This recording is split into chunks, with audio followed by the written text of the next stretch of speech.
परमात्मा को पाने तथा उसका वास्तविक लाभ प्राप्त करने के लिए पवित्र बाइबल में प्रमाण है कि प्रभु ने मनुष्य को अपना ही स्वरूप बनाया। 6 दिन में सृष्टि रचकर 7वें दिन विश्राम किया। कुरान शरीफ में प्रमाण है कि हजरत मोहम्मद को खुदा स्वयं कह रहे हैं कि मैंने तुम्हें उस परमात्मा की महिमा बताने के लिए भेजा है। वो परमात्मा कबीर है जिसने 6 दिन में सृष्टि रची तथा 7वें दिन तख्त पर जा विराजा। उसकी खबर किसी बाखबर से पूछ कर तो देखो। कृपया अवश्य सुनिए जगत गुरु तत्वदर्शी संत रामपाल जी महाराज के अमृत वचन। तो पुराने समय में और जो कौवा जाता क्यों है? क्योंकि वहाँ वो यात्री खाना खाकर उसके को टुकड़े डाल देते हैं। वो खूब परिचित होता है कि खूब छकूंगा वहाँ पर मैं। तो रात्रि के समय वो निकल जाता है काफ़ी दूर, जहाज 100-200 किलोमीटर, तो वहाँ जहाज ही जहाज दिखता है या समुद्र, दूसरी वस्तु किनारा किधर दिखाई नहीं देता। और वो पुराने समय में क्या होता था, ये चालक होते थे जो जहाज के, उनके इसे इंस्ट्रूमेंट हुआ करते, दिशा सूचक, और वो कई बार चुंबकीय जो चट्टान होती हैं उनके कारण उनके वो दिशा डिस्टर्ब हो जाती थी, बिगड़ जाती थी। तो सुबह उठकर जो चालक होते थे वो अपने उस इंस्ट्रूमेंट को, अपने दिशा सूचक को की जांच करने के लिए कौवे का प्रयोग किया करते। और कौवे के अंदर एक ऐसा गुण दिया मालिक ने, परमात्मा ने, कि वो जिधर से चला था डायरेक्ट सीधा स्ट्रेट उसी तरफ उड़ता है। तो सुबह उठकर जहाज के लोग विवश करते हैं उस कौवे को, जहाज को छोड़ने के लिए डले पत्थर मारना शुरू कर देते। कौवा विवश होकर के उड़ता है, उस स्थान को त्याग कर चलता है। और कहाँ जाता है? उस दिशा को चलता है जिस दिशा से वो चले थे। तो चालक अपनी दिशा को की जांच कर लेते हैं, हम सही जा रहे हैं या गलत है तो उसको सीधा कर लेते हैं। फिर कौवा कुछ देर तो जाता है समुद्र में के ऊपर, फिर उसको कहीं स्थान दिखाई नहीं देता। जहाज के अतिरिक्त यदि वो कहीं उतरता है तो डूब कर मरे, वो तुरंत नाश को प्राप्त हो। इसलिए घूम फिर के वापस ही उसी जहाज के ऊपर आके वो आश्रय प्राप्त करता है, और वही सुरक्षित स्थान है उस समुद्र में उस समय। तो पुण्यात्माओं, जब आपको ये स्थिति आ जाएगी कि इस विश्व में कबीर पर जैसा भगवान नहीं, और इस रामपाल दास जैसा ज्ञान नहीं, और बरवाला आश्रम जैसा स्थान नहीं, और ऐसा भक्ति और विधि नहीं इस पृथ्वी पर, तो पुण्यात्माओं आपकी वो दशा होगी लास्ट में कि हे बंदी छोड़ दयाल जी, तुम तक हमारी दौड़े, जैसे काग जहाज का अब सूझत और न ठोरे। अब क्या बताया है सूक्ष्म वेद में? परमात्मा ने बताया है कि इस स्थान सत्संग को, ऐसे ज्ञान को, ऐसे भगवान को कौन छोड़ कर जाते हैं? कहते न्योड़ नाद सुभान गति, ये लड़े भवंग हमेशे, जड़ी जान जगदीश है, विष नहीं व्यापे शेष, अंश गवन करते नहीं, मान सरोवर छाड़े, ये कौवे उड़ उड़ बुगले उड़ उड़ जाते हैं, वो खाते मांसाहारे। अंश दशा तो साधु है, सरोवर है सत्संग, मुक्ता हलबाणी चुग चढ़ नवेला रंग। अब इन 4 पंक्तियों में निर्णय कर दिया पुण्यात्माओं, ये है वो वेद, सूक्ष्म वेद। इसकी एक एक पंक्ति में आधी पंक्ति में रहस्य भरे पड़े, यानी अमृत से भरी पड़ी है ये। इसमें क्या बताया है कि न्योल नाद सुभान गति और लड़े भुजंग हमेश और जड़ी जान जगदीश है विष नहीं व्यापै शेष। क्या बताया इसमें कि जैसे एक नेवला होता है, जानवर नेवला इस गिलहरी जैसा होता है। एक न्योल होता है, न्योल देसी भाषा में न्योल कहे, न्योल नेवला कह जहाँ शुद्ध भाषा।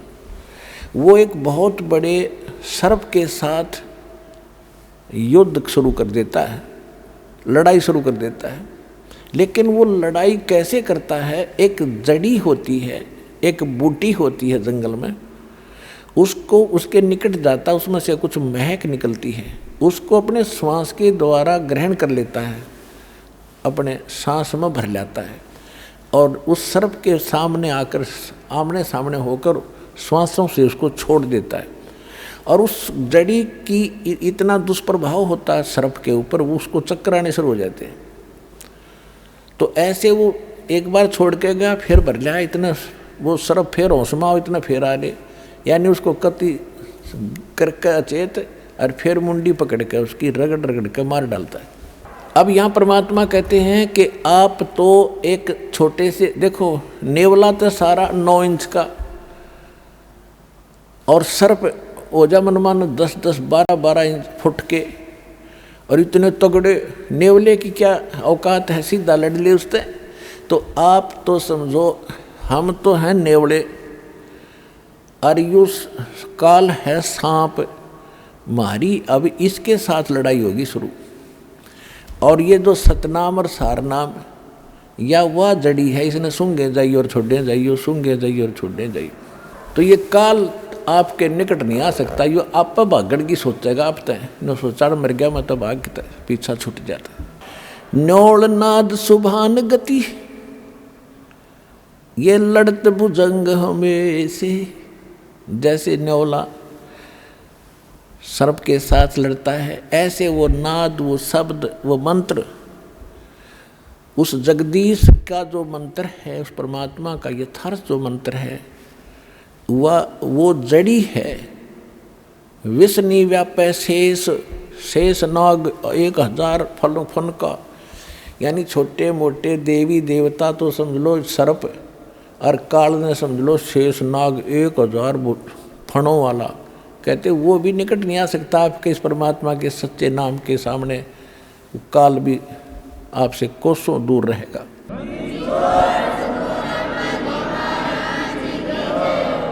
और देखो क्या बताया है, कितना गजब, नेक्स्ट पंक्ति में और कमाल कर दिया। अंश गवन करते नहीं ये मान सरोवर छाड़े। हंस, हंस, आप हंस हैं तो तत्व ज्ञान को समझ कर आए हो, आपने दूध और पानी छान लिया। दूसरे आपने विकार त्याग दिए, बीड़ी शराब मांस तम्बाकू दान दहेज ये बकवाद नहीं करोगे तो आपने वो, आप मेंढक मच्छी नहीं खा सकते। कहते हैं जिनका अनसा देश सुदेश का और पड़ा कुदेशा आए, जिनका चारा मोतियाँ वो गोग्यों क्यों पतियाए। ओए होए, कितनी प्यारी वाणी बोल रखी है कि ये जीव, ये हंस मेरा बच्चे उस सुदेश के थे, अच्छे लोक में रहा करते थे, और ये गिर गए इस कुदेश में, बुरे देश में आ गए। और जिनका चारा मोतियाँ, जो हंस मोती खाते हैं वो घोग्यों क्यों पतियाए। घोगे यानी कीड़े मकोड़े, आपने देखे होंगे, ये संकले से है ना, छोटे छोटे जीव होता है ना, मांस सा का टुकड़ा सा, और ये जो कौवे हैं बुगले हैं, ये उन घोग्या ने खाया करे कीड़ा ने।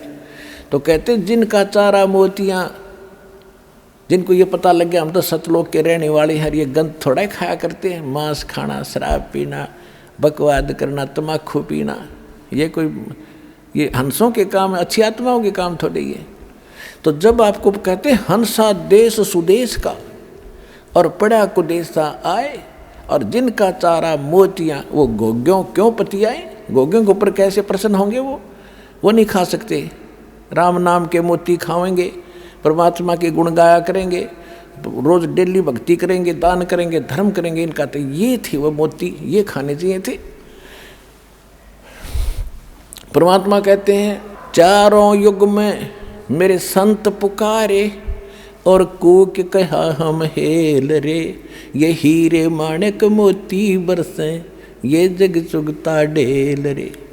परमात्मा कहते हैं चारों युग में मैं आया और जिन प्यारी आत्माओं से मैं मिला उनको ज्ञान दिया, उन्होंने और हम सब ने मिलकर ऊंचे ऊंचे स्वर में ढोल पीट पीट के आवाज़ लगा ली रही, ये ज्ञान गलत है, ये भगवान भक्ति करण के नहीं है। तीन देव की जो करते भक्ति उनकी कदे ना होवे मुक्ति, 600 वर्ष पहले भगवान कहा करते थे, और वही महापुरुष कहा करते थे जिनको भगवान मिले थे, जिनके शुभ नाम दास ने बहुत बार आपको बताए हैं। तो यहाँ कहते हैं चारों युग में संत पुकारे और कोक कहा हम हेल रे, हेल माने रुके दे के आवाज लगा के, हीरे माणिक मोती बरसे ये जग चुगता ढेल रे। तो ये राम नाम के मोती हम बेखारे गली गली। तो यहाँ कह रहे हैं कि हंसा देश सुदेशे का वो पड़ा को देशा आए, जिनका चारा मोतियाँ वो गोग्यों क्यों पतियाँ में। यहाँ पर 80% व्यक्ति ऐसे हैं जो शराबी थे, मांस खाया करते, जो कहते हुक्का बीड़ी छूटता नहीं, खूब कोशिश कर ली, आज सब ने त्याग दिया। कोई एक आधा कर्महीन लुकमा सुकमा पीता होगा तो उसका चोट लगेगी, उसको हानि घनी होगी, वो फिर दुर्गति करा के छोड़ेगा। तो यहाँ हम अलाउड नहीं करेंगे उस व्यक्ति को जो मर्यादाहीन है, उसको लाभ नहीं होगा, उसको हानि होगी। फिर वही लोग ये से समझेंगे जनता जन कि इन्हें नाम भी ले रखा, इसको हानि क्यों हो रही है। तो हानि तो वो खुद कर रहा है जो मर्यादा तोड़े बैठे, वो चाहे सार नाम भी प्राप्त कर लियो, उसका कितना ठिकाना नहीं है। तो इस प्रकार यहाँ क्या कहा जाता है कि हंसा देश सुदेश का पड़ा को देश आए। अरे पता लगे उस दिन छोड़ दिया आपने, त्याग दी, बाढ़ में जाओ भाई, हम नहीं टच भी नहीं करेंगे थे कुछ भी हो। अफीम तक खाते थे, समैक तक पीते थे, उन्होंने छोड़ दी। 1-2 दिन तो दिक्कत आई, फिर मालिक ने सहारा दिया अपने बच्चों को, राजकती याद भी नहीं आती उनको।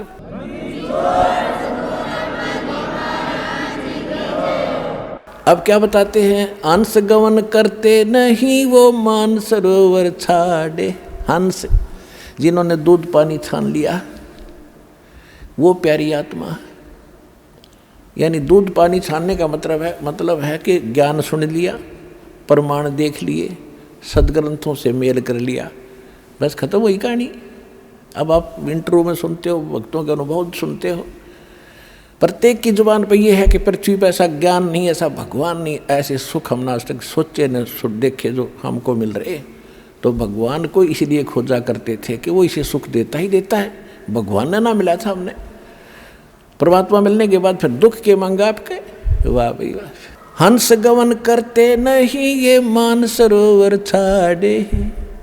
हंस तो उस मान सरोवर को कभी छोड़कर नहीं जागा जहाँ पर मोती होंगे, और बुगले उड़ उड़ जाते हैं वो खाते मांसाहारे। वो बुगले ही नहीं क्या करते वहाँ पर, क्योंकि वो तो मोती हैं, वहाँ पर गोगे हैं नहीं, वो कीड़े मकोड़े हैं कोई नहीं। वो तो उस वहाँ जाएंगे जहाँ कीड़े मकोड़े मच्छी मंडक मिल रहे उन्हें खाने को।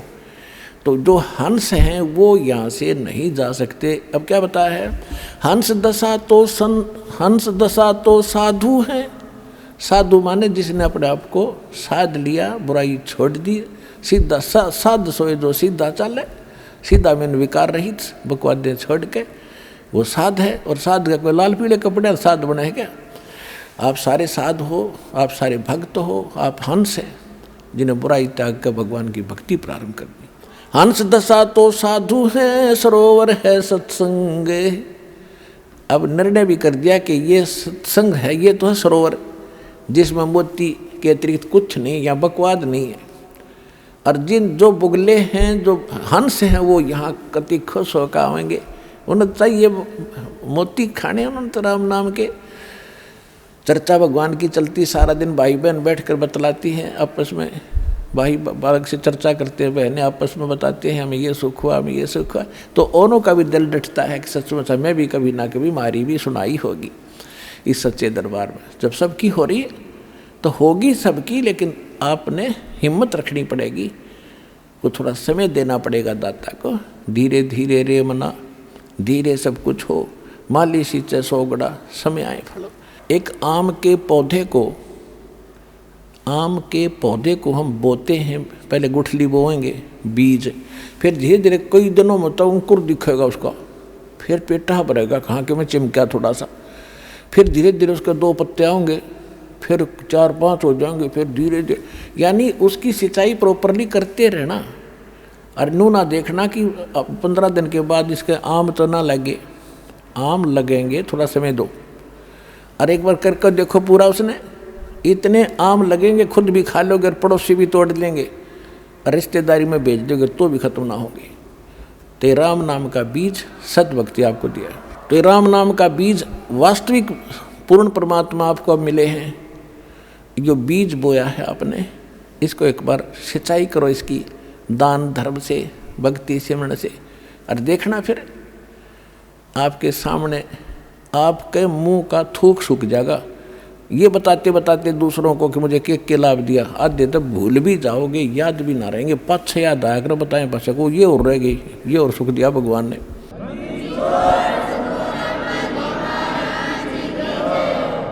हंस दशा तो साधु हैं, ये सरोवर है सत्संगे,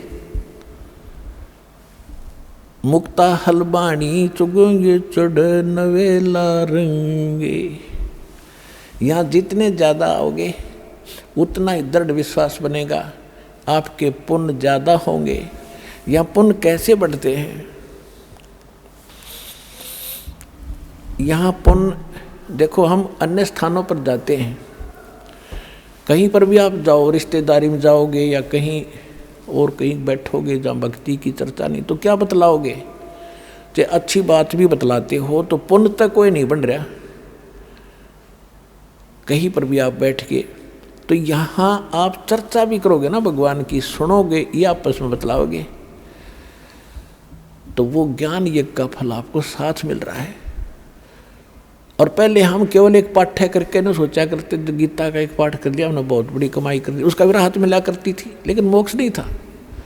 अब मोक्ष होगा कंप्लीट कोर्स करने तक, प्रथम मंत्र, द्वितीय मंत्र और तृतीय मंत्र, सतनाम और सारनाम, और इसके साथ साथ ये 5 यज्ञ भी पैरेलल करनी पड़ेंगे आपने। एक यज्ञ है धर्म की, दूसरी यज्ञ है ध्यान, और तीसरी यज्ञ हवन की, चौथी यज्ञ प्रणाम, और 5वीं यज्ञ ज्ञान है।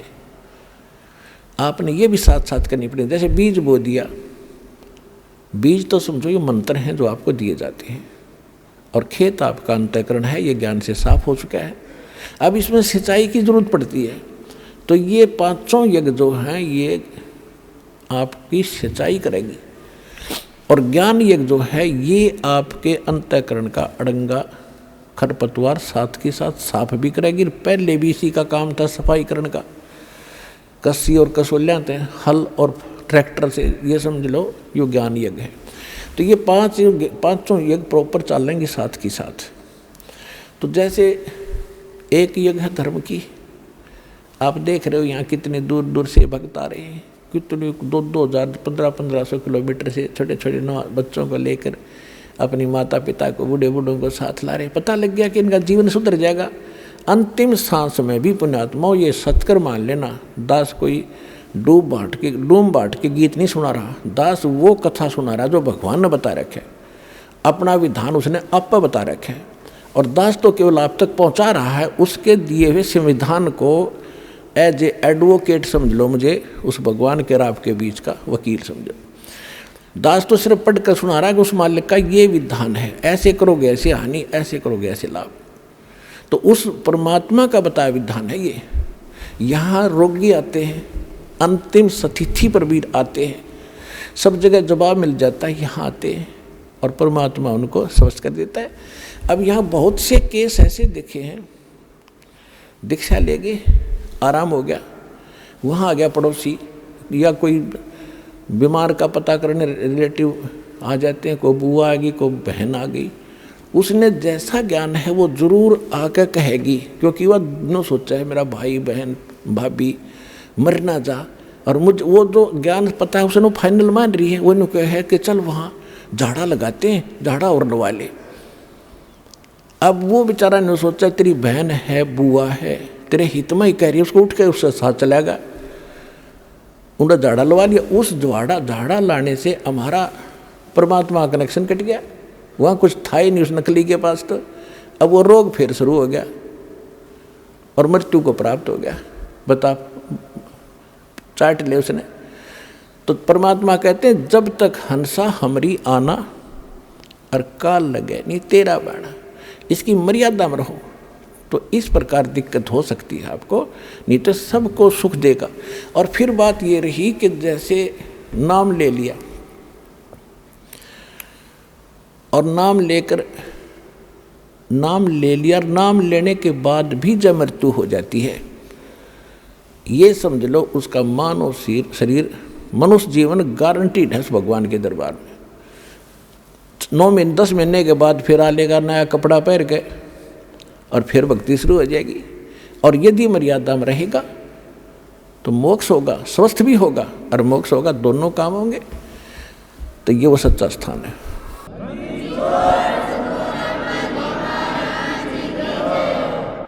परम पिता परमात्मा पूर्ण ब्रह्म सारी सृष्टि के रचनहार कबीर देव कबीर साहिब कबीर परमेश्वर जी की असीम रजा से आप सभी पुण्यात्माएं सतलोक आश्रम बरवाला में परमात्मा की महिमा सुनने के लिए उपस्थित हो पाए। और भी जिन पुण्यात्माओं के सत्संग सुनने को मिलता है, चाहे किसी DVD CD के माध्यम से या किसी टीवी चैनल के माध्यम से, धनभाग है वो प्राणी। क्योंकि सत्संग सुनने से इस जीव को अपने मनुष्य जीवन के कर्तव्यों का ज्ञान होता है। जब तक हम सत्संग नहीं सुनते हैं तो अपनी परंपरागत सभी क्रियाओं को अंतिम मानकर उसी में संलग्न होते हैं और दृढ़ता के साथ उसी कार्य को कर रहे होते हैं।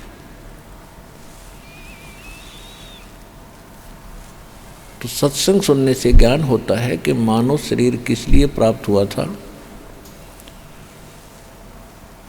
और हम कैसे यहाँ आए हैं, हम क्यों जन्म और मर रहे हैं, क्यों इतने कष्ट भोग रहे हैं। कोई पशु बना है, कोई पक्षी बना है। मानव शरीर में कोई प्राणी सुखी है ही नहीं।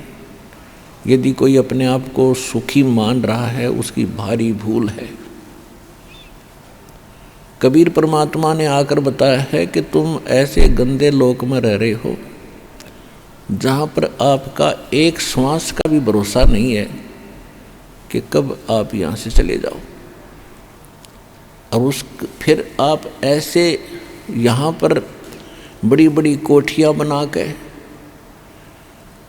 लंबा चौड़ा परिवार बना के खुश हो जाते हो कि मेरा वंश चल गया, मेरी बहुत बड़ी संपत्ति बन गई। ऐसे प्रमाण देखने को मिलते हैं कि एक्सीडेंट के अंदर पूरा का पूरा परिवार नष्ट हो जाता है। सन 2026 जनवरी 2000 के अंदर एक भूकंप आया था गुजरात के अंदर। सभी अपने घरों में गणतंत्र दिवस की झांकियां देखने के लिए अपने टेलीविजनों के पास बैठे थे। सरकारी छुट्टी थी। जिन कोठियों को बनाने में 3-3 पीढ़ियाँ लग गई, वो 3-3 पीढ़ी उसी दिन समाप्त होगी, खत्म होगी, एक भी नहीं बचा उनमें। तो यहाँ परमात्मा याद दिलाते हैं, अरे बोले मानुष कहाँ बैठा है, तूने बहुत घनी भांग पी रखी है इस काल की। कबीर साहब कहते हैं, कबीर ये माया अटपटी और सब घट आन अड़ी, किस किस न समझाऊं या कुएं भांग पड़ी।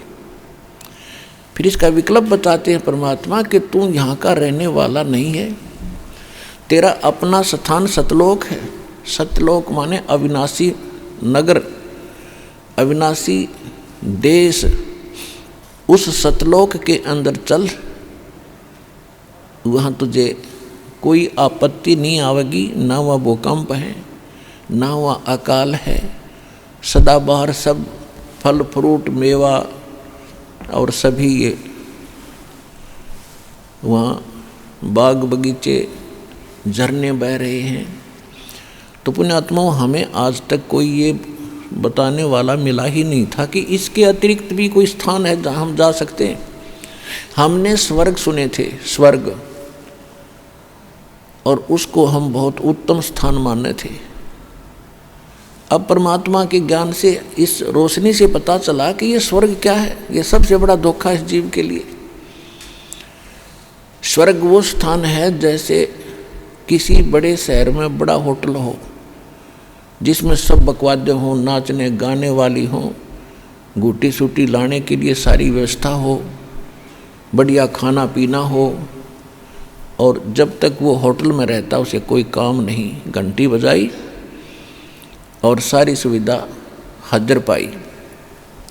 लेकिन वहाँ कौन जा सकते हैं? धनी व्यक्ति। और फिर वहाँ क्या करते हैं वो धनी व्यक्ति? अपनी पूंजी का नाश करके, जेब कटवा के, खाली करके, फिर मुंह लटका के अपने फिर कर्म क्षेत्र में पुण्य आते हैं। ये स्वर्ग ऐसा बताया परमेश्वर कबीर जी ने, जैसे गर्मियों के दिनों में आप शिमला चले जाते हो 2 महीने, वो भी कौन जा सके? जो सेठ साहूकार पैसे वाले होंगे, धनी, और 50,000 रुपये ले जाएंगे, होटल में कमरा किराए पर लेंगे और सब अपनी जेब से सब खर्चा करेंगे, और 2 महीने में वो 50,000 रुपये ख़त्म हो जाएंगे, जेब खाली हो जाएगी। फिर मुँह लटका कर वापस वहीं आएंगे। तो 10 महीने तक फिर वो अटपट करके पैसे जोड़ो। अगले वर्ष हो सकता है वो पैसे ना बने, 2 महीने के लिए फिर वहाँ टाइम पास करने के लिए। तो परमात्मा ने बताया है कि यहाँ जितने भी ऋषि मुनि, साधु संत साधक जो साधना किया करते थे और वो स्वर्ग में चले जाते थे। स्वर्ग एक बहुत बड़ा होटल है, वहाँ पर सब बकवासे हैं, और अपने ही उस पुण्यों की पूंजी से वो सब वहाँ अपना खर्च किया करते थे। और जब उनकी पूंजी समाप्त हो जाती थी, उनको धक्का मार के बाहर निकाल दिया जाता है, फिर नरक में डाले जाते थे। अब परमात्मा ने वो स्थान बताया है कि जहाँ जाने के बाद आप कभी लौटकर संसार में नहीं आओगे। ये हमारे सदग्रंथों में यह स्थान विद्यमान था, इसके बारे में विवरण था, लेकिन हमारे धर्मगुरु उसको स्पष्ट नहीं कर सके, क्योंकि उनको कंप्लीट स्पिरिचुअल नॉलेज नहीं था, संपूर्ण अध्यात्म ज्ञान नहीं था। वो हमें कहाँ लगाए रखा है उन्होंने? श्री ब्रह्मा जी को तो हम ये पूज्य बताते ही नहीं थे, श्री विष्णु जी और शंकर जी को, श्री दुर्गा जी को, और बाकी अन्य सभी देवी देवताओं को, हनुमान जी को, भैरव और भूत बतालों को, इन सबको पुजवा रहे थे। और कोई एकाध ही किसी की बुद्धि जाती थी जो ब्रह्म तक की साधना करते थे, और वो अपने आप को सबसे श्रेष्ठ मानते थे। अब परमात्मा के तत्व ज्ञान से पता चला कि ये जो ब्रह्म कौन है? ये तो काल है, 21 ब्रह्मांड का स्वामी है, जिसने आपको यह महाकष्ट दे रखा है, अपने स्वार्थ वश रोक रखा है। ये था वो ब्रह्म। 3 देव को सब कोई ध्यावे, उस चौथे देव का मर्म न पावे। चौथा छोड़ 5वें को ध्यावे, कहे कबीर सो हम पर आवे। तो परमात्मा कहते हैं कि इन 3 देवताओं को तो सभी पूजते हैं, और चौथे का कोई एकादा ही, यानी इस ब्रह्म को बहुत ही कम जानते हैं। और चौथे को भी छोड़ 5वां यानी स्वयं परमात्मा है, उनको छोड़कर जो हम पर आते हैं, कहते हैं उनका फिर जन्म मरण नष्ट हो जाता। जिनको 5वें का ज्ञान हो जाता वो हमारे पास आ जाते हैं। तो पुण्यात्माओं, उस परमेश्वर ने स्वयं आकर हमें ये ज्ञान दिया है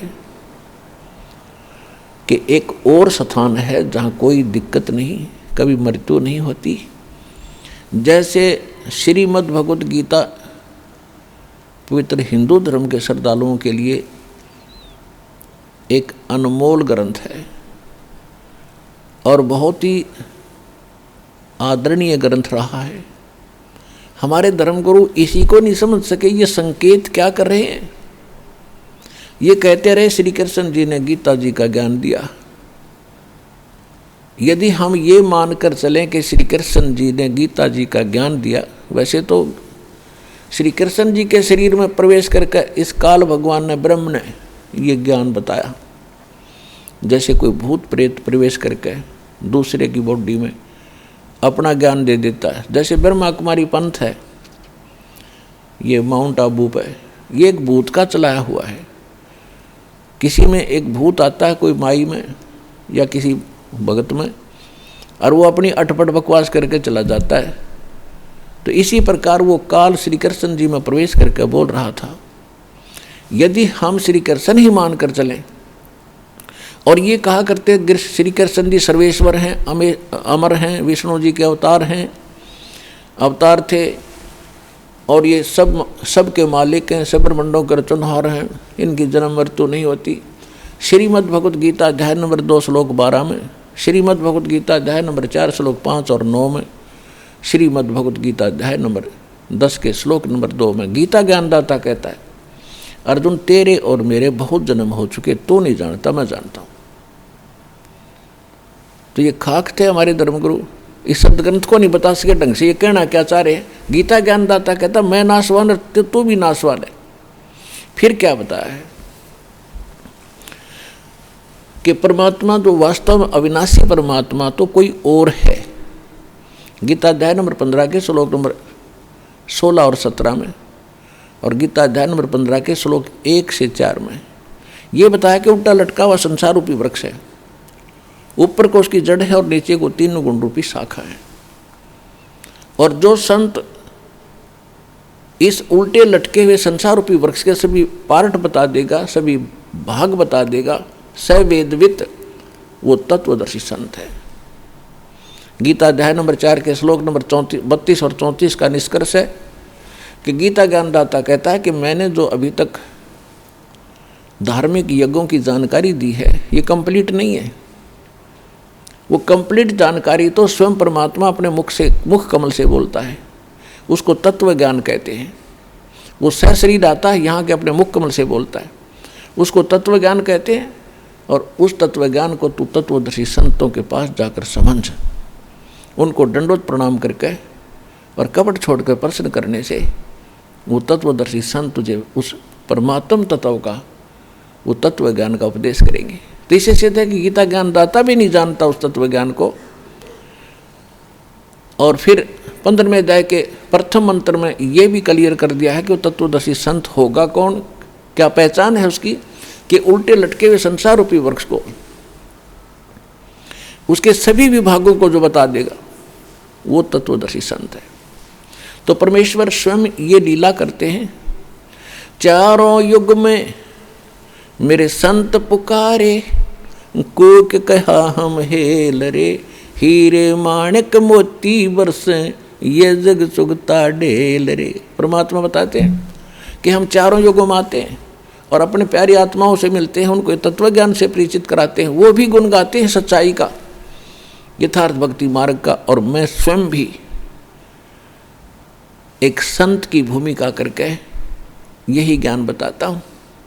तो परमेश्वर ने 600 वर्ष पहले बताया था, अक्षर पुरुष एक पेड़ है और सरपुरुष वाकी डार, ज्योति निरंजन ब्रह्म उसकी डार, और तीनों देवा शाखा है वाई पात रूप संसार। तो परमेश्वर ने 600 वर्ष पहले बता दिया था। वो तत्वदर्शी संत की भूमिका भी स्वयं ही करते हैं।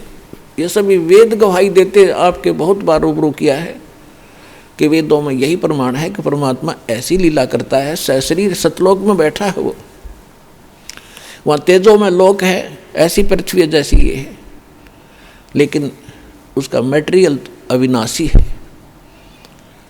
और वहाँ परमात्मा की भी अविनाशी है, वहाँ रहने वाले सभी यहीं की तरह सृष्टि है, बाग बगीचे हैं, सभी वहाँ पर नर और नारी करके सभी भक्त हैं, परमात्मा की भक्ति करते हैं, आराम से रहते हैं, कोई राग द्वेष नहीं है। और परमात्मा वहाँ से चलकर सहशरीर आते हैं, अच्छी आत्माओं को मिलते हैं, उनको तत्व ज्ञान से परिचित कराते हैं, जिस कारण से वो एक प्रसिद्ध कवि भी कहलाते हैं। और वो परमात्मा एक अद्वितीय ज्ञान का आविष्कार करते हैं, यानी वो नया ज्ञान बताते हैं जो पहले कभी किसी ने सुना नहीं होता। तो उस समय परमेश्वर ने आकर बताया था कि अक्षर पुरुष एक पेड़ है और सरपुरुष वा की डार और तीनों देवा शाखा हैं, ये पात रूप संसार। अब गीता अध्याय नंबर 15 के श्लोक नंबर 16 और 17 में 3 पुरुषों की फिर से जानकारी दी है। सरपुरुष और अक्षर पुरुष, इस संसार में 2 पुरुष सुने जाते हैं। सरपुरुष ये 21 ब्रह्मांड का स्वामी ज्योति निरंजन काल, ये ब्रह्म है जिसका ओम नाम है। और अक्षर पुरुष ये 7 संग ब्रह्मांड का स्वामी है। और ये दोनों और इनके अंतर्गत जितने प्राणी आते हैं ये सभी नाशवान हैं। जीवात्मा तो किसी की भी ना मरती, गधे कुत्ते की भी नहीं मरती, वो तो विषय ही अलग है। फिर 15वें अध्याय के 17वें श्लोक में तुरंत कहा कि उत्तम पुरुषत्व अन्य परमात्मा इति उदारत है। यह लोग धर्म अविश्य विवर्ती अवैश्वर है। जो इन दोनों से कोई अन्य है वो उत्तम पुरुष, पुरुषोत्तम, श्रेष्ठ भगवान, जिसे परमात्मा कहा जाता है। परमात्मा का अर्थ होता है श्रेष्ठ आत्मा, जो केवल सुख दे, दुख नहीं दे सकता। और यहाँ सुख नाम की चीज नहीं, केवल दुख ही दुख दे रखा है, ये परमात्मा नहीं है जहाँ आप रह रहे हो।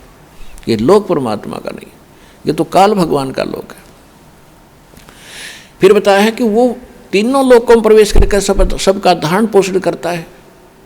जैसे उल्टे लटके हुए संसार रूपी वृक्ष की जड़ें होती हैं, जड़ों से ही पूरे वृक्ष को आहार मिलता है, उसका पोषण होता है। इसी प्रकार वो तो जड़ रूपी मूल जो परमात्मा है, जो सबका धारक पोषक है, वो परम अक्षर ब्रह्म है, वो परम अक्षर पुरुष है, वो असंख्य ब्रह्मांड का स्वामी है। वो स्वयं परमेश्वर कबीर देव जी हैं, कबीर साहब हैं, जो काशी में धानक रूप में आए थे, दुल्हा रूप में आए थे।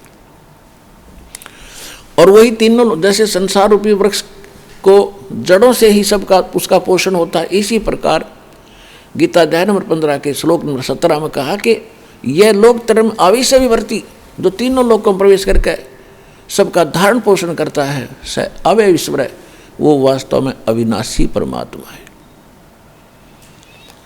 अपने आत्माओं यहाँ भ्रम पैदा कर देते हैं कुछ मूर्ख कि गीता अध्याय नंबर 15 के श्लोक नंबर 18 में गीता ज्ञानदाता कहता है कि मैं पुरुषोत्तम हूँ और सब इन मेरे अंतर्गत जितने प्राणी हैं मैं उनसे उत्तम हूँ। ये यहाँ क्या कहना चाहता है कि मेरे 21 ब्रह्मांड के अंदर जितने मेरे अंतर्गत प्राणी हैं उनसे मैं श्रेष्ठ हूँ, उन तो तगड़ा हूँ, ताकतवर हूँ, जो चाहे सो कर दूँ इनके लिए। इसलिए मैं लोक वेद के आधार से, लोक वेद माने दंत कथा कही सुनी, इन बातों से मैं पुरुषोत्तम प्रसिद्ध हो रहा हूँ। पुरुषोत्तम तो प्रसिद्ध कर दिया 15वें अध्याय के 17वें श्लोक में, तो कोई और है। अब लोक वेद क्या होता? सुनी सुनाई कथाएं। जैसे हमने सुन रखा था कि ब्रह्मा विष्णु महेश अविनाशी है, इनके कोई माता पिता नहीं है, यह था लोक वेद, दंत कथा, बकवाद, झूठी कहानी। और अब पता चला इतिहास से इनकी जीवनी से कि नासवान है, इनकी जन्म मृत्यु होती है, इनकी माता दुर्गा और पिता ये ज्योत स्वरूपी निरंजन काल है। हमारे सदग्रंथ भी बताते हैं और परमात्मा ने जो सुख संवेद दिया उसमें तो कंप्लीट स्पिरिचुअल नॉलेज है, उसके अंदर सारा ये विवरण मिला। तो वो लोकवेद के आधार से हम मान रहे थे ब्रह्मा विष्णु में, इससे ऊपर कोई शक्ति नहीं, ये तो शक्ति के सबसे निम्न स्तर के देव हैं। इसके बाद तो शक्तियाँ शुरू होती है। तो पुण्यात्माओं, परमात्मा ने दया करी, सतगुरु आए दया करी, ऐसे दीन दयाले, बंदी छोड़ वृतास कहा, जठर गनी प्रतिपाल। गरीबदास साहब जी कहते हैं सतगुरु आए दया करी, उस परम पिता ने आपका ऊपर मेहर करी, दया करी, ऐसे दीन दयाल उन्होंने आकर ये ज्ञान दिया कि एक और स्थान है। गीता अध्याय नंबर 15 के श्लोक नंबर 4 में कहा है और गीता अध्याय नंबर 18 के श्लोक नंबर 62 में भी कहा है, 66 में कहा है कि अर्जुन तू सर्वभाव से, गीता ज्ञानदाता कह रहा है, तू सर्वभाव से उस परमेश्वर की शरण में जा, उसकी कृपा से ही तू परम शांति को और सनातन परम धाम शाश्वत स्थान को, उस परमेश्वर की कृपा से ही तू उस शाश्वत स्थान को, सतलोक को, शाश्वत माने अविनाशी और स्थान माने धाम कहो, लोक कहो, स्थान कहो, उस अविनाशी लोक को प्राप्त होगा। गीता अध्याय नंबर 15 के श्लोक नंबर 4 में कहा कि उसके पश्चात तत्वदर्शी संत के प्राप्त होने पर उस तत्व ज्ञान से अज्ञान को काट कर उसके पश्चात परमेश्वर के उस परम पद की खोज करनी चाहिए, जहाँ जाने के बाद साधक फिर लौटकर कभी संसार में नहीं आते। गीता अध्याय नंबर 18 के श्लोक नंबर 66 में गीता ज्ञानदाता कहता है कि अर्जुन तो मेरे सत्तर की जो भक्ति है, सर्वधर्मान परित्यज्य माम, मेरे सत्तर का जो ओम नाम का जाप और यज्ञ आदि तू करता है, ये मुझे दे दे यदि तूने उसकी शरण में जाना है तो। पुण्यात्माओं, गीता ज्ञानदाता कंप्लीट स्पिरिचुअल नॉलेज नहीं रखता, उसने तो बता दिया है कि तत्वदर्शी संत बताएंगे, उनसे पूछो। तो तत्वदर्शी संत स्वयं परमात्मा ही आते हैं और दूसरा कंप्लीट स्पिरिचुअल नॉलेज नहीं दे सकता। तो उस परमेश्वर ने इस दास को अब भेजा है अपना कंप्लीट स्पिरिचुअल नॉलेज दे करके। तो ये दास वो तत्वदर्शी संत है आज विश्व में, और कोई नहीं है और ना ही आगे होगा।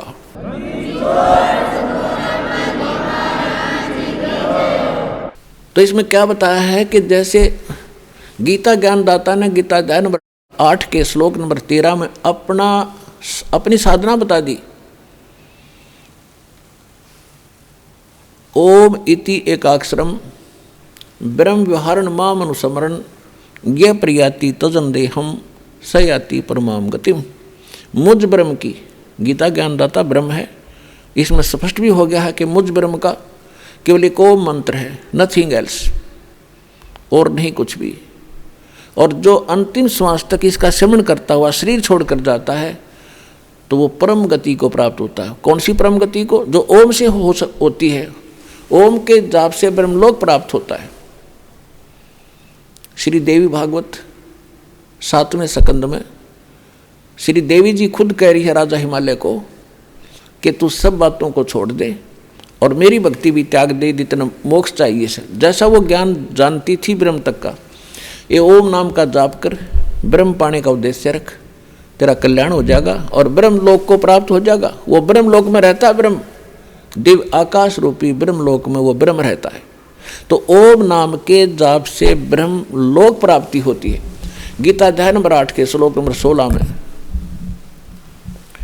स्पष्ट कर दिया है कि ब्रह्म लोक में गए हुए प्राणी भी जन्म मृत्यु के अंदर हैं, पुनरावृत्ति में है। पुनरावृत्ति माने आवागमन, यानी ये चक्कर बना ही रहेगा। तो इसलिए तो उसने कहा कि तू उस सर्वभाव से उस परमेश्वर की शरण में जा और उसके लिए तत्वदर्शी संतों की खोज कर। तो यहाँ कहने का भाव ये है कि गीता ज्ञानदाता ने अपना मंत्र बता दिया ओम। अब गीता अध्याय नंबर 17 के श्लोक 23 में कहा है कि ओम तत्सत इति निर्देश ब्रह्मण त्रिविध समर्थ। ब्राह्मणा तेन वेदा च यगा विहिता पुरा। सचिदानंद घर्म ब्रह्म परम अक्षर ब्रह्म के पाने का 3 मंत्र का जाप का निर्देश है। निर्देश माने फाइनल, नथिंग एल्स, और कोई अटपट नहीं उसके साथ। 3 मंत्र का जाप है, उससे वो परम अक्षर ब्रह्म प्राप्त होगा। ओम तो ओम है ये ब्रह्म का, सरपुरुष का, और तत्व ये सांकेतिक है, ये अक्षर पुरुष का जो 7 संग ब्रह्मांड का स्वामी है। और सत्य ये परम अक्षर ब्रह्म का, ये भी सांकेतिक गुप्त है, इस दास के पास है। और ओम और तत् शब्द मिलकर ये 2 अक्षर का सतनाम बनता है। और जो तीसरा मंत्र वो सार नाम है। ये सतनाम भी अभी तक गुप्त था और सार नाम भी गुप्त था। परमात्मा कहते हैं सो हम शब्द हम जग में लाए और सार शब्द हमने गुप्त छिपाए। वेदों में प्रमाण है, ऋग्वेद मंडल नंबर 9 सूक्त 95 के मंत्र 2 में, कि वो परमात्मा स्वयं आकर अपनी वाणी द्वारा ज्ञान प्रचार करता है और वो एक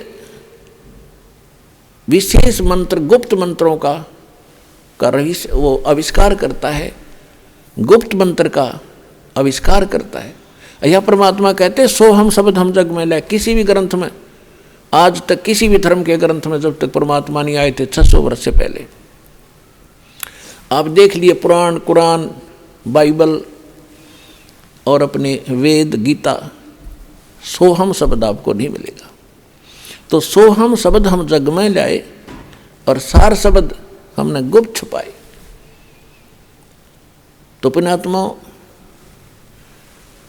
उस परमात्मा ने बताया है, जैसे गीता अध्याय नंबर 18 के श्लोक 66 में कहा है, सर्वधर्मान परित्यज्य माम। क्योंकि ये कंप्लीट कोर्स है, इस 3 मंत्र का जाप करना पड़ेगा जिसने मोक्ष चाहिए। फिर ये कहता है जब तत्वदर्शी संत मिलेगा तो ज्ञान भी कंप्लीट देगा, मंत्र भी सही देगा। तो इसलिए कह रहा है कि उस मंत्र में, जो 3 मंत्र के जाप में जो मेरा मंत्र है ओम, उसकी धार्मिक क्रियाएं सारी कमाई मुझे दे दे, तब मैं तुझे मुक्त कर दूंगा, छोड़ दूंगा। तू जा सकता है उस परमात्मा की शरण में, जिसके लिए 18वें अध्याय के 62वें श्लोक में कहा है, सर्वधर्मान परित्यज्य माम एकम शरणम व्रज। या इन सभी अनाड़ी अनुवादकर्ताओं ने इतना गलत अनुवाद कर रखा है सारी गीता का, जो ना यू टर्न कर दिया उन्होंने, सारा भाव बदल दिया। व्रज माने जाना होता है, और इन्होंने कर दिया क्योंकि श्री कृष्ण जी ऊपर इनकी बुद्धि नहीं उठ रही थी, उनको सर्वशक्तिमान मान रहे थे।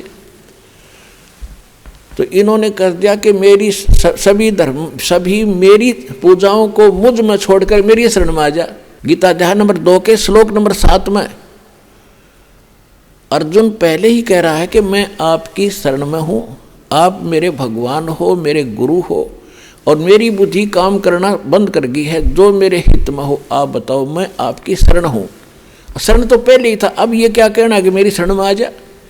तो ये गलत अनुवाद किया इन्होंने। यहाँ कहता, गीता ज्ञानदाता कहता है सर्वधर्मान परित्यज्य माम, मेरे सतर की जो भी धार्मिक अनुष्ठान तू करता है, जाप करता है, यज्ञ करता है, ये मुझ में छोड़। एकम शरणम व्रज, एकम जिसके बराबर दूसरा ना हो, अद्वितीय, उस परमेश्वर की शरण में व्रज माने जा। ये बोंदू मूर्ख बना रहे।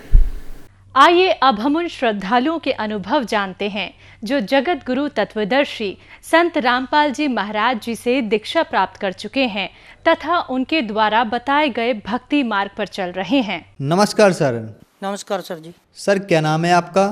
मेरा नाम है जी ओम प्रकाश दास। सर कहाँ से आए हैं? सर पिंड घनौली जी, तहसील जिला रोपड़, पंजाब से आया हूँ जी। सर संत रामपाल जी महाराज से नाम दीक्षा लेने से पहले आप क्या भक्ति साधना करते थे? सर पहले मैं भक्ति साधना करता था जी, नाथों का जाप। मेरे गुरु जी थे नाथ सीगे जो कन्नों में मुंदरा होती हैं, वो नाथ सीगे जी। वो तो मैं उनसे गुरदीक्षा ली। उन्होंने मंत्र दिया था जी कि गुरदीक्षा जो मेरे को दी उन्होंने, आदिनाथ, उदयनाथ, पार्वती, प्राणनाथ, सतनाथ, ब्रह्मा स्तोकनाथ, वैष्णु अंचल तो चंबेनाथ, गजवेली गजकंथरनाथ, दयारूपी मस्तनाथ, माया रूपी मिशंद्रनाथ, कटे पंडे सिद्धू गोरखनाथ, नौनाथां दा पढ़िया जाप जाप संपूर्ण व्या, सिद्ध को सरनाम, गुरु को प्रणाम, आए गुरु के लागू पाऊँ, जिंद पीर, जाहर पीर, जोगी पीर, सिद्ध पीर। गुरु जी ने बताया कि ये मंत्र याद करना, लिख के दिया उन्होंने। मैं 6 महीने लग गए जी कंठस्थ करने में इस मंत्र को। फिर सर आप संत रामपाल जी महाराज की शरण में कैसे आए? सर इस तरह होया कि मैं शुरू से ही असी बाबा बालकनाथ के पुजारी हैं जी। तो सर मेरे पहले से लग रहे हैं कि मैं सत्संग सुनूंगा, मैं नाटक फाटक नहीं देखता कोई भी, या खबरें सुनूंगा। मैं जैसे शाम में सत्संग लगा रहा था, कोई भी सत्संग लगे तो संत रामपाल जी महाराज का सत्संग लग गया जी। तो जैसे सत्संग खोला तो इन्होंने पेंदे ने कहा जी कि ब्रह्मा विष्णु महेश तीनों ज्ञानी। सर मैंने तो आगे टपा दिया वो चैनल। मैंने कहा कि ये कौन आ गया ऐसा जो ब्रह्मा विष्णु महेश को ज्ञानी बोल रहा है। तो फिर दिमाग में आई कि जिसने बात कही उसको सुनो भी, पे कही क्यों है। मैं सर मुड़ के दोबारे फिर वही चैनल वापस ला लिया। तो जब मैंने देखा तो संत रामपाल जी महाराज गीता खोली हुई उन्होंने, तो गीता के बिच दिखा रहे कि ये फलाने श्लोक में ये लिखा है, फलाने श्लोक में ये लिखा है। पहले तो मेरे को समझ ही नहीं लगा। चलो मेरे को चस्का पिया जी, मैं रोज़ ही सत्संग देखना शुरू कराया। तो 2 महीने मैंने सत्संग देखा जी। 2 महीने के बाद मेरे को ऐसी प्रेरणा हुई, दूसरे दिन मैंने गाड़ी पकड़ी, मैं फ़ोन किया, टीवी पे नंबर आ रहे थे सर। मैं फ़ोन किया कि महाराज मैं आना चाहता हूँ। मैं कहाँ हूँ? कहते आप चंडीगढ़ से बस लो और हिसार से 25 किलोमीटर पीछे बरवाड़ा है, वहाँ का टिकट लेके बरवाड़े उतर जाना, वहाँ पूछ लेना कि सतलुक आश्रम में जाना। मैं ठीक है जी। मैंने सर 2-3 बीड़ियों के बंडल ले लिए, जर्दा गुटखा ले लिया, अपना मिनीशन पूरा खाने का, तो चल पड़ा भी वहाँ मिले या ना मिले। तो सर जब मैं वहाँ गया, उतरा, चलो उतर गया जी, तो मैं एक दुकान वाले को पूछा कि मैंने सतलुक आश्रम बरवाला में जाना जी। कहते जी संत रामपाल जी की गाड़ी आएगी, तो वहाँ कबीर भगवान के ऊपर फ़ोटो लगी, तो संत रामपाल जी की लगी, तो ऐसे कर देना हाथ ऊपर को, तो गाड़ी रोक लेंगे, आप चले जाना। मैं ठीक है जी। और जब को गाड़ी आ गई जी, चले गए। जब गेट पे गए तो वहाँ तलाशी ली उन्होंने। वो मेरे को लगे कहना, कहते भगत जी आपने नामदान लिया? महा जी लिया। कहते कहाँ से लिया? मैंने कहा जी मैं यहाँ से नहीं लिया, मैं कहीं और से लिया, मैंने तो यहाँ देखने आया हूँ। कहते भगत जी ये क्या आपने डाल रखा है? मैंने जी ये तो बीड़ी सिगरेट अपना मनीशन जो मैं खाता पीता हूँ। कहते भगत जी फिर आप अंदर नहीं जा पाओगे, यहाँ तो ये चलता नहीं है। तो मैंने कहा जी फिर मैंने सोचा कि बीड़ी बूड़ी तो फिर भी मिल जाएगी, मैं इतनी दूर आया तो मैं यहाँ तो देखा तो कुछ भी नहीं, क्या देख पाऊँ यहाँ। तो कहते इसको तोड़ के ना ड्रम पे सीटना, तोड़ के सीटना, कोई और ना उठा ले, और हाथ धो के आओ। और सर मैं चला आया, जिस वेले मैं तोड़ ताड़ के चले आया तो एक बटुए पाकड़ के बीच ना जी एक सिगरेट का माल था सुल्फे का, तो वो बीच में पड़ा था। और जिले बटुआ उन्होंने तलाशी किया, कहते भगत जी ये क्या है? मैंने कहा जी ये तो सुल्फा है। वो कहते भगत जी तुम तो हमारा भी नामदान खराब करोगे। वो कहते भगत जी इसको भी सिटो तोड़ के। मैं जिस वेले तोड़ के सिटिया ना जी, तो मैंने अपने दिल से सोचा कि संत रामपाल जी, मैं तो जानता नहीं था कि क्या है क्या नहीं।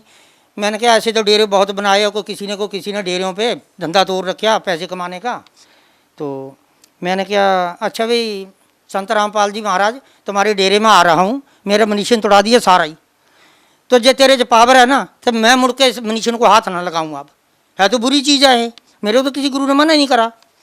तो सर मैं जिस वेले अंदर गया, हाथ धो के उन्होंने तलाशी ली, कहा जी अब जाओ जी आप देखो। तो सर जब मैं अंदर गया तो क्या देखा, तो वहाँ बोर्ड लगे हुए, यहाँ पंजाब वाले को नाम मिलता है, यहाँ यूपी वालों को मिलता है, यहाँ ऐसे ऐसे बोर्ड लगे नेपाल वालों को मिलता है। तो जहाँ पंजाब वालों का बोर्ड लगा तो वहाँ मैं देखा तो 3-4 वो अपने सिख भाई पगड़ियों वाले हो बैठे हो, गात्रियाँ वाले। मैंने कहा ये तो कहीं आते नहीं, ये भी इधर बैठे हैं आके। तो मैं पीछे खड़ गया उनके सर। वो मैंने सोचा कि यहाँ का नामदान भी देख लें, कैसा नाम देते आए, हमें तो पता ही नहीं, इतना बड़ा नाम ले रखा मैंने, किसी के पास होगा ही नहीं। उनको कहा भगत जी कि गुरु बदला जा सकता है? कहता जी एक नहीं 10 गुरु बदले जा सकते हैं। मैंने कहा जी नाले बोलते कि गुरु एक ही होता है, स्त्री का पति एक ही होता है, वो ही भगवान होता है, तो स्त्री भी पति बदलेगी? कहते जी पति वाली बात और है, गुरु वाली बात और है। मैं जी वो क्या बात है, भी थोड़ा समझा दो मैंने। कहते जी एक गुरु है, आपको इतना जो मंत्र दे रखा है उसने कोई मना नहीं किया आपको खाने पीने से, सारे विकार तो आपके बीच में ही हैं। तो हमारे गुरु जी है जो विकारों से दूर करते हैं, नशे पत्तों से दूर करते हैं, इंसान को बचाते हैं। मैंने कहा चलो ठीक है जी मेरे फार्म भर दो, फार्म भर दिया। जब वहाँ गए नाम दीक्षा लेने तो वहाँ टीवी पे नामदान दे दिया संत रामपाल जी ने। तो कहने लगे कि आप ऐसे करो, वहाँ जाओ लाइन में लग जाओ, बटुआ बटुआ उधर जमा करा दो, अब गुरु से आशीर्वाद ले लो। चलो जी चले गए हम, महाराज आए, वहाँ नामदान मिला, आशीर्वाद देता महाराज ने, बड़ी मन गदगद हो गई। सर संत रामपाल जी महाराज से नाम दीक्षा लेने के बाद क्या आपको कोई लाभ भी मिले? सर लाभ तो मेरे को बहुत मिले। मैं पहले इतना बीमार था ना जी, जब मैं पहले से नाम लिया था जो वो नाथ से, कि इतना बीमार हो गया कि मेरी मरने तक नौबत हो गई। कोई डॉक्टर नहीं छोड़ा, लुधियाना, जलंधर, PGI, दिल्ली, कहीं भी बहुत पैसा खर्च हुआ मेरा। तो हार के PGI दाखिल कराता जी बच्चों ने, वहाँ उन्होंने डिक्लेयर किया कि इसको कैंसर है, TB है और काला पीलिया है। बच्चों को बोल दिया कि इसको घर ले जाओ, 2-3-4 दिन का मेहमान है तो ले जाओ इसको, पूजा वहाँ सेवा कर लो, आगे जी करे। वो 2-3 दिन की दवाई थी, कहते डैडी दवाई ख़त्म होगी अब जाना फिर। तो मेरे हाथ ऐसे हो गए थे सर, ऐसे ये बाजू भी, और ना मैं अपनी क्रिया सोच सकता था, हड्डियों की माला रह गई थी मेरी। पर मेरे को ये हो रहा था कि जब मेरे गुरु जी ने जो एडा बड़ा नाम मेरे को दे रखा, मैं जाप करता हूँ, गुरु जी की खुद ही किडनियाँ फेल है, मेरी उससे भी पहले फेल हो गई। तो ये मंत्र जाप कोई मेरे को सही नहीं लग गया हो। तो जब भी मैं महाराज जी के पास गया, अपने गुरु महाराज संत रामपाल जी महाराज के श्री चरणों में, तो मेरा नामदान खंडित। तो मैं गुरु जी से प्रार्थना लाई कि गुरु जी संत रामपाल जी महाराज मेरा तो नामदान बार बार खंडित हो रहा। वो हंसे, मेरे को बोला उन्होंने, कहते बेटा ऐसे कर तू क्वार्टर ले ले कहीं। मैं गुरु जी फिर तो चलो ठीक है जैसे आप बोल रहे हैं, अब कहीं भी मैं और जगह जाऊँ मेरा नाम खंडित नहीं होता। एक रोज़ गया जी मैं बैंक में, मुझे पैसों की ज़रूरत थी, मेरे पैसे थे उत्थे 8,000 रुपया था कापी में। मैं गया तो वहाँ जब मैं ATM डालूँ उसमें तो वहाँ कभी 15,000 आ जाए बिना भरने से ही। वो वैल्यू इतनी थी उसकी 15,000 निकालने की। वो मैंने कहा 15,000 थोड़ा है, पर्ची पे तो 7-8 हज़ार रुपया मेरा, तो मैं नंबर भरूँ और मुड़ के 15,000 फिर आ जाए, मैं फिर काट दूँ उसको। जब तीसरी दफ़ा भरिया तो 15,000 बाहर आ गया। ओहो, मैं फिर वो तो सिक्योरिटी वाला बुलाया, मैं कहा भाई मेरा तो आ देख पर्ची के ऊपर जो मैं पहले पर्ची कढ़ाई है उसके पर 8,000 रुपया है, तो ये 15,000 निकले यहाँ 5,000 तो बीच रहना चाहिए ना, नहीं तो खाता कैंसिल हो जाता। कहता जी पता नहीं आगे होंगे कोई तुम्हारे पैसे। मैं घर जाके अच्छी तरह से देखा हो, फिर गया, फिर मैं वापस आया बैंक में किसी बंदे को नाल लेके। मैं यार चेक कर मैं किसी का होर सीधा नंबर ना लग गया हो, ऊट पटांग किसी होर सीधे पैसे मैंने मिल गया हो। महाराज तो पहले कहते बेईमानी नहीं करनी। तो जब मैं वहाँ गया जी तो देखो भगत जी पहले पर्ची जो निकाली थी मैंने उसमें 8,000 रुपया, तो मैं 15,000 कैसे निकाल लेता उसमें से। मेरे पैसे निकालते निकालते सर जी 26,000 रुपया मेरे खाते में आया हो, ये नहीं पता कितने आया तो कोई होना ही है, पर उसी टाइम आ गया हो, जबकि मेरे को 15,000 रुपया निकला वहाँ से। एक तो ये लाभ हुआ और ऐसे कई लाभ हुए, अनेकों ही लाभ हुए। जिस भी मैं काम को करता, मैं रिटायर हुआ जी नामदान लेने से बाद, अफसरों ने मेरे से कहना ओम प्रकाश सिगरेट डब्बी लेके आ, चाय ले आना नाले। तो मैं सोचता कि मना तो मेरे को कर रखा, फिर तैने सिगरेट नहीं पीनी, इतनी अक्ल नहीं आई सिगरेट डब्बी लिया देनी जाके। वो बाद में पता चले कि तो लिया के भी देना भी पाप है। अब मैं मना कैसे करूँ, नौकर हूँ मैं उनका, नौकरी तो करता, नौकरी तो नौकरी है सर जी। तो फिर मैं जाकर संत रामपाल जी गुरु महाराज के चरणों में अरदास करनी है, गुरु जी मेरे से ऐसा हो गया, डब्बी मंगा ली सिगरेटा की और नाम सोचा करा ले। भगत जी मैं सच कह रहा हूँ सर जी, झूठ नहीं कह रहा। हजारों मरीज मेरा नाम झूठा है, पर मेरे गुरु ने संत रामपाल जी ने महाराज ने आज दिन तक मेरे को फटकारा भी नहीं, आज दिन तक नहीं मेरे को फटकारा है। तो वही जाने अब मेरे परमात्मा जान दे पे क्या है क्या नहीं, मगर मेरी लगन इतनी है सर जी कि मेरा हर टाइम जाप चल लिया हुआ है।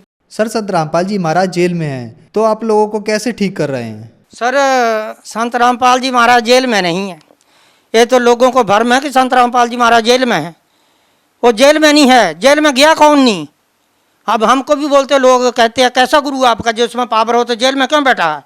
मैंने कहा मेरी बात सुनो, कृष्ण खुद भगवान था, वो 7 बहन भाई उसके जेल में जन्मे और आप भी जेल में जन्मा। वो क्यों था जेल में जब भगवान था? राम भगवान थे खुद, तो उन्होंने 14 साल की जेल क्यों काटी, वनवास क्यों काटा? और जेल तो जो जेल काटी सो काटी, और सीता को तो ले गए रावण उठा के और दुनिया मरवा दी उन्होंने, तो वो भी तो भगवान थे। ये तो चलो साढ़े तो गुरु जी है, तो गुरु जी कहते गुरु महाराज है, साढ़े महाराज थोड़े तो महाराज नहीं, तुम तो उल्ट पुलट बोलते हैं। लोग पता कहीं क्या बोलते हैं जी कि आपका गुरु है ना जी, जो वो कढ़ाई में खड़ा होता है और दूध से नहलाते हैं, उसकी खीर बना के वो तुमको खिलाते हैं। मैं कहा आप भी खा के देखो, पैसे कितने लेते हैं गुरु जी तुम्हारे? हमारे रिश्तेदार बोलते हैं। मैं कहा भाई तुमने लेना तो पैसे, चलो मैं दुआ देता, बिना पैसे दिला देता तुमको नाम। तो ये तो सारे बदनाम करने की बात है सर जी। हमारे गुरु जी वर्गा तो कोई गुरु नहीं, आज दिन तक पैसा तो पैसा, वहाँ जाओ खाना फ्री, बैठना फ्री, सोना फ्री, नहाना धोना फ्री। मैं कहता ऐसा तो कहीं देखा ही नहीं मैंने धरती के ऊपर जैसा वहाँ देखा मैंने आज। सर जो श्रद्धालु आज आपको देख रहे हैं, आप उन्हें क्या संदेश देना चाहेंगे? सर संदेश तो मैं नहीं दूंगा, प्रार्थना करूंगा भक्त भाइयों से कि मेरे भक्त भाइयों, इस धरती के ऊपर सच्चा ज्ञान और सच्चा नाम जो बड़े बड़े ऋषि मुनियों ने भी जपया, गुरु नानक देव जी ने भी जपया, मगर ऐसा ज्ञान किसी के पास नहीं है, किसी भी संत के पास नहीं है। अगर होगा भी तो सुना सुनाया होगा, मगर ऐसा ज्ञान किसी ने नहीं। किताबों में ग्रंथों में खोल खोल के बता रहे भगवान की, या देखो क्या लिख रखा है और आप क्या कह रहे हैं। तो इससे आगे और क्या किसी को कह सकते हैं? ऐसी आज तो अरदास ही कर सकते कि भक्त भाई ऐ समा ना ये बीता जा रहा, ये मुड़ के हाथ नहीं आएगा। धन्यवाद सर। सत साहेब।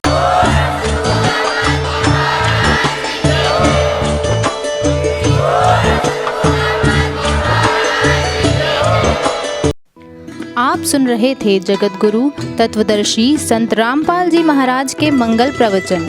अधिक जानकारी के लिए संपर्क करें।